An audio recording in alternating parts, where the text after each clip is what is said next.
Bonjour à tous, ce qui est proposé tout simplement au cabinet. Donc on pourrait parler de l'hypnose thérapeutique, la désensibilisation oculaire, souvent bien utile pour libérer les émotions. Donc quand on parle des émotions, on parle bien des sensations que l'on ressent, la boule dans le ventre, le nœud dans la gorge, toutes ces sensations désagréables que l'on ressent dès qu'on évoque une problématique. Donc, prendre le temps de saisir, de conscientiser ce que j'ai vécu, si c'est de la peur, de la colère, de la tristesse, de l'abandon, du rejet, ça a de la place. Ça a sa place et on prend un temps justement au cabinet pour exposer cela. Et là, quand on parle de l'hypnose et de la désensibilisation oculaire, on s'attache bien au blocage, à ce que l'on ressent. Il a fallu parfois que quelques secondes pour vivre un choc traumatique, et je parle bien d'un choc traumatique. Pourquoi il faudrait des semaines, des années, des mois, des années de thérapie pour libérer quelque chose qui est arrivé bien souvent en quelques secondes à notre insu en plus. Donc l'hypnose, la désensibilisation oculaire permettent, si c'est votre souhait, encore une fois, et c'est important de le dire, tout ce qui concerne les thérapies brèves s'inscrit dans ce qu'on pourrait appeler une position thérapeutique basse. C'est-à-dire que le praticien, le thérapeute ne voudra pas prendre les commandes du rendez-vous, de la consultation. Il ne voudra pas vous dominer, vous imposer quoi que ce soit. Il se mettra à votre service. Et on ne travaillera que ce que vous souhaitez. Donc, hypnose, désensibilisation oculaire, souvent bien nécessaire pour libérer des émotions, mais aussi des comportements. Alors, les comportements, souvent, viennent camoufler de l'émotionnel non résolu. Donc, on pourrait évoquer le tabac, on pourrait le sommeil, le sucre et beaucoup d'autres comportements, finalement, que l'on a et qui ne sont qu'une manière de camoufler, ne serait-ce que de manière temporaire, de l'émotionnel. Donc, l'hypnose, la désensibilisation oculaire, souvent bien utile pour rompre ces automatismes. Là, encore une fois, si c'est votre souhait. Je l'évoquais, c'est un espace d'écoute non jugeant. Quelle que soit votre problématique, vous pourrez simplement l'exposer. On pourrait toucher un mot sur l'énéagramme aussi. C'est un outil qui me tient beaucoup à cœur. Donc c'est un mot un peu curieux si c'est la première fois que vous l'avez entendu. L'énéagramme est un outil très ancien, plusieurs millénaires. Peut-être pas aussi ancien que l'hypnose thérapeutique, mais enfin quand même, voilà, c'est vraiment un outil ancien qui permet de conscientiser beaucoup de problématiques à un niveau inconscient. C'est-à-dire tout ce qu'on n'est pas conscient, tout ce qui me bloque et finalement tout ce qui amène à se répéter durant toute mon existence sans vraiment que j'en sois conscient.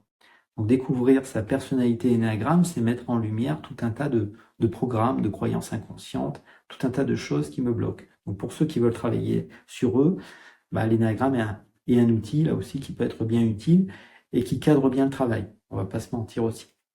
Donc pour certains, c'est important.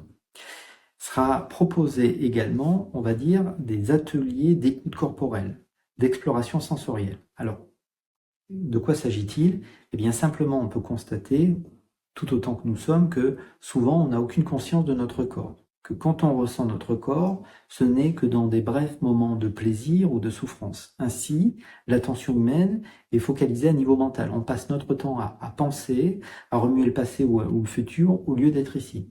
Et certains d'entre nous, parce que certains d'entre nous, on a déjà pas mal travaillé en thérapie, on a déjà pas mal fait de prise de conscience, certains pourraient même prétendre se connaître à fond. C'est vrai, on se connaît très bien à niveau mental, mais on connaît très peu le corps et il y a très peu d'attention qui est posée dans le corps. Et donc à un moment donné, si on n'est pas en mesure de vivre ce qu'il y a à vivre au quotidien à travers le ressenti, écoute corporelle, exploration sensorielle, eh bien on en risque de se recharger de problématiques. Voilà pourquoi certains ont la sensation, l'impression que la thérapie, ça se termine jamais. Alors, en ce qui me concerne, voilà, lorsqu'on travaille, j'invite toujours la personne à repartir sans un autre rendez-vous. Tout simplement parce que si on a libéré des émotions, parfois, libérant une problématique, libérant une émotion, c'est toute la problématique qui vole en éclats. Et puis c'est très important pour moi aussi que la personne soit libre. Donc elle peut revenir au temps qu'elle souhaite au cabinet, ou peu importe si c'est des rendez-vous en ligne, ça marche tout aussi bien. Mais c'est important pour moi d'être libre. Donc à ce titre-là, si on me rappelle, c'est très bien, c'est que c'est nécessaire. Si on me rappelle pas, c'est parfait. Et si on me rappelle pas aussi, c'est parfois que la problématique est libérée. Souvent, quand on libère des émotions, des colères, des peurs, des angoisses, etc., eh bien, ça nous permet de faire des prises de conscience bien plus profondes. Voilà. Dire que j'ai vécu de la colère libère pas ma colère. Dire que j'ai vécu de la peur et de l'abandon libère pas ma peur et mon abandon. Par contre, quand vous êtes dans cette rencontre sensorielle, cette exploration, cette écoute corporelle, quelque chose, un atelier que je peux vous proposer, soit en individuel, soit en groupe, soit en ligne, soit au cabinet, encore une fois, eh bien, vous prenez les choses en main. C'est-à-dire qu'à un moment donné, vous travaillez à votre autonomie, à cette capacité à libérer par vous-même vos peurs, vos anxiétés, à vous recentrer, à vous apaiser. C'est ce que l'on recherche. Voilà. On disait dans les vieilles écoles d'hypnose que le but de l'hypnose thérapeutique, c'était de nous déshypnotiser. Voilà, je le dis souvent.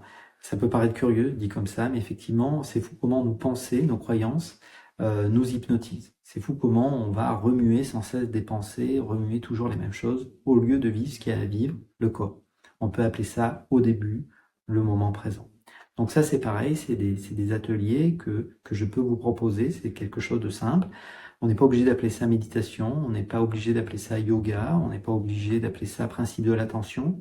C'est la simplicité même. C'est à un moment donné réapprendre à se redéposer encore. Là encore, c'est proposé, ça ne sera pas une obligation. Donc voilà ce qui est proposé. Pas mal de choses finalement, mais encore une fois, c'est à moi de m'adapter à vous et certainement pas l'inverse. Vous pouvez prendre rendez-vous en ligne, me téléphoner si vous souhaitez, m'envoyer un mail, peu importe. J'étais heureux de vous partager ces petites informations. Peut-être à bientôt. Au revoir.